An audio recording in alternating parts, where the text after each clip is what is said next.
Sir வணக்கம். பெஞ்சல் புயலினுடைய தாக்கம் இன்னும் தொடர்ந்து கொண்டிருக்கிறது. அது காற்றழுத்த தாழ்வு மண்டலம் தற்போது ஆழ்ந்த காற்றழுத்த தாழ்வு பகுதியாக மாறி இருக்கிறது. இதனுடைய போக்கு எவ்வாறு இருக்கும்? இது எப்போது கேரள ஆந்திர கடற்கரை பகுதிகளை சென்றடையும்? அதாவது பாத்தீங்கன்னா இப்போ இந்த பெஞ்சல் புயலின் வலுவிழந்து நன்கமைந்த காற்றழுத்த தாழ்வு பகுதியா வடமேற்கு தமிழக பகுதியில் இருக்கின்ற காலை நிலவரப்படி. அதனாலதான் நம்ம கிருஷ்ணகிரி, தருமபுரி, திருவண்ணாமலை மாவட்டங்கள்ல நேற்று இரவு முழுவதும் மழையை பார்த்தோம். இது நகர்வு மெதுவா இருக்கு.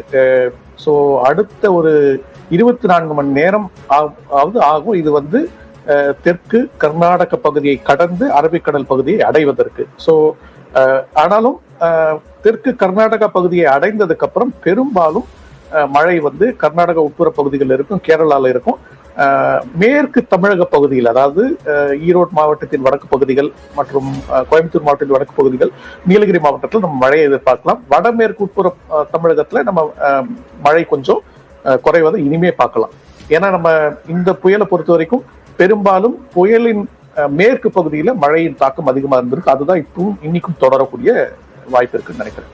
நம்ம உள் மாவட்டங்கள் பொறுத்த வரைக்கும் மிக அதிக மழைப்பொழிவு என்பது இருந்திருக்கு. நீங்க குறிப்பிட்ட மாதிரி குறிப்பா கிருஷ்ணகிரி மாவட்டம் ஊத்தங்கரையில 300 ஆண்டுகள்ல இல்லாத அளவுக்கு 50.3 சென்டிமீட்டர் மழை, அரூரிலும் அதிக அளவு மழைப்பொழிவு. இதை எப்படி புரிஞ்சுக்கலாம் சார்? அதாவது வானிலை படிவங்கள் கிட்டத்தட்ட இந்த நகர்வு முதல்ல பல்வேறு வெவ்வேறு கணிப்புகள் இருந்தாலும் கிட்டத்தட்ட கடந்த ஒரு 3-4 தினங்களா வானிலை படிவுகளிடையே ஒரு ஓரளவுக்கு ஒத்த கருத்து இருந்துச்சு, அந்த கன்வர்ஜென்ஸ் இருந்துச்சு. அதாவது கடலோர தமிழகத்துல கரையை கடந்த பிறகு இதன் நகர்வு மெதுவாக உட்புற பகுதிகளில் இருக்கும், அரபிக்கடல் பகுதிகளை நோக்கி இருக்கும் அப்படின்னு சொல்லிட்டு. ஸோ இந்த மழை நிகழ்வு கிட்டத்தட்ட பெரும்பாலும் எதிர்பார்க்கப்பட்டதுதான். ஆனாலும் வானிலை படிவங்கள் சொன்ன அளவை விட ஜாஸ்தியா இருக்கு. நான் முன்னாடியே சொல்லியிருக்கேன், இது பலமுறை சொல்லியிருக்கேன். இந்த பர்டிகுலர் காரணம் கடல் வெப்பம் ரொம்ப அதிகமா இருக்கு. அதனால ஒரு நகர்வு, ஒரு சுழற்சி ஒரே இடத்துல இருக்கும் பட்சத்துல, இல்ல மெதுவாக நகரும் பட்சத்துல நாம் எதிர்பார்த்ததை விட மழையின் அளவு அதிகமா இருக்கும். ஏன்னா கடல் வெப்பம் அதிகமா இருந்தா ஈரப்பதம் அதிகமா இருக்கும், மழை கொடுக்கக்கூடிய தன்மையும் அதிகமா இருக்கும். ஏன்னா அதுதான் இப்போ நம்ம பார்த்திருக்கோம். நேற்று பாண்டிச்சேரி அருகே கிட்டத்தட்ட ஒரே நிலையில இருந்தப்பையும் விழுப்புரம் மாவட்ட பகுதிகளில், கடலூர் மாவட்ட பகுதிகளில், பாண்டிச்சேரியில நம்ம நிறைய மழையை பார்த்தோம். அது மெதுவாக உட்புற பகுதிகளை நகரும் போது அந்த ஈரப்பதம் தொடர்ந்து நீடிக்கும் நிலையில உட்புற பகுதிகளில் நம்ம மழை பார்க்க போறோம். இன்று கர்நாடகா, கேரளா பகுதியிலும் இதே மாதிரி பலத்த மழை, மிக பலத்த மழை எதிர்பார்க்கலாம். தமிழ்நாட்டை பொறுத்த வரைக்கும் எந்தெந்த மாவட்டங்கள்ல இன்று மழைக்கான வாய்ப்பு இருக்கிறது? அது அதி கனமழையாக இருக்குமா, மிக கனமழையாக இருக்குமா, எப்படி இருக்கும் சார்? வடமேற்கு மாவட்ட பகுதிகள், அதாவது திருப்பத்தூர், கிருஷ்ணகிரி, தருமபுரி, சேலம் மாவட்டத்தின் சில பகுதிகள், ஈரோடு, கோயம்புத்தூர் மாவட்டத்தின் வடபகுதிகள், நான் சொன்ன மாதிரி நீலகிரி மாவட்டங்கள்ல மழைக்கான வாய்ப்பு இருக்கு. சில இடங்கள்ல பலத்த முதல் மிக பலத்த மழையும் எதிர்பார்க்கலாம் நம்ம. ஏன்னா இது பெரும்பாலும் வடமேற்கு திசையில் நகர்றதுனால அதிக மழைங்கிறது தெற்கு உட்புற கர்நாடக பகுதிகளிலும் கேரளாவின் வட கேரளா பகுதிகளிலும் இருக்கக்கூடும் அடுத்த 24 மணி நேரத்துல.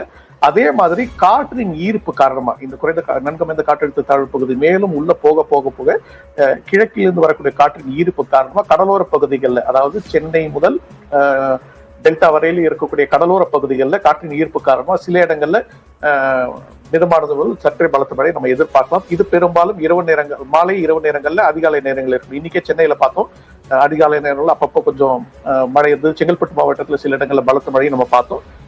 இது மாதிரி அடுத்த 2-3 தினங்கள் கடலோர தமிழகத்தில் நம்ம எதிர்பார்க்கலாம். இப்போ இது காற்றழுத்த தாழ்வு மண்டலம் ஆழ்ந்த காற்றழுத்த தாழ்வு பகுதியாக மாறி இருக்கிறது. இது எப்போ இது குறைந்த காற்றழுத்த தாழ்வு பகுதியாக மாறும்?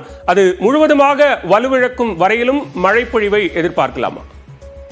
நான் சொன்ன மாதிரி அடுத்த ஒரு 24 மணி நேரம் இது நகர்வதற்கு ஆகும். அரபிக்கடல் பகுதியில் போற வரைக்கும் அரபிக்கடல் பகுதியில பெரும்பாலும் குறைந்த காற்றழுத்த தாழ்வு பகுதியா தான் இருக்கும். அது மேலும் மேற்கு நோக்கி நகரும் போது ஒரு 50-50 சான்ஸ் இருக்கு திரும்பவும் காற்றழுத்த தாழ்வு மண்டலமா மாறுறதுக்கு. பட் அப்படி மாறும் பட்சத்துல அது பெரும்பாலும் மேலும் மேற்கு நோக்கி நகர்றதுனால மழைக்கான பாதிப்பு, டைரக்ட் பாதிப்பு நமக்கு இருக்காது. பட் காற்றின் ஈர்ப்பு காரணமா மழை இருக்கும். ஸோ நான் சொன்ன மாதிரி அடுத்த 2-3 தினங்கள் கிழக்கிலிருந்து வரக்கூடிய காற்று வலுவாக இருக்கும். அதனால நம்ம சாதாரணமா ஒரு வடகிழக்கு பருவமழை காலங்கள்ல பருவமழை வீரியமா இருக்கும் போது எப்படி மழையை எதிர்பார்க்கலாமோ அது மாதிரி எதிர்பார்க்கலாம்.